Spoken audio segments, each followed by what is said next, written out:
পশ্চিমবঙ্গের লোক চান এই দুর্নীতিগ্রস্তদের বিরুদ্ধে ব্যাপক অভিযান। তাই যে অভিযান আজ সকাল 5টা থেকে শুরু হয়েছে, এর তীব্রতা এবং গতি আরও বাড়ানো হোক। Teacher recruitment scam, principal recruitment scam, coal scam, cow smuggling এবং রেশন দুর্নীতি। এরপরে উচিত, যেহেতু মাইন্স ইডির হাতে বালি এবং পাথর, বালি, স্যান্ড এবং স্টোন, এই করাপশনেও হাত দেওয়া উচিত। কারণ স্মল মাইন ইডির কারো পারমিশন লাগে না, ইডি এমনিতেই করতে পারে।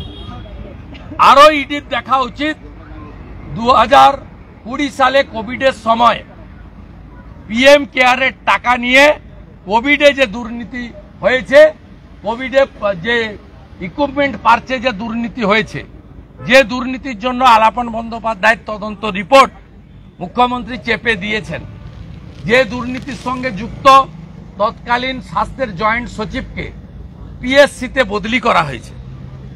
আমরা চাই সেটাও দুর্নীতির আওতায় আসুক এবং যারা ভেবেছিলেন ছাপ্পা মেরে মুসলমান ভোট নিয়ে রিগিং করে গণনা কেন্দ্রে জালিয়াতি করে 29টা ভোট পেয়েছি, তাহলে চোরেদের লাইসেন্স রিনিউয়াল হয়ে গেছে, তারা মূর্খের স্বর্গে ছিলেন। আজকের ঘটনা প্রমাণ হয়েছে। বাড়ি থেকে টাকা সরান, প্রয়োজন হলে পালান, বিপদ আসন্ন।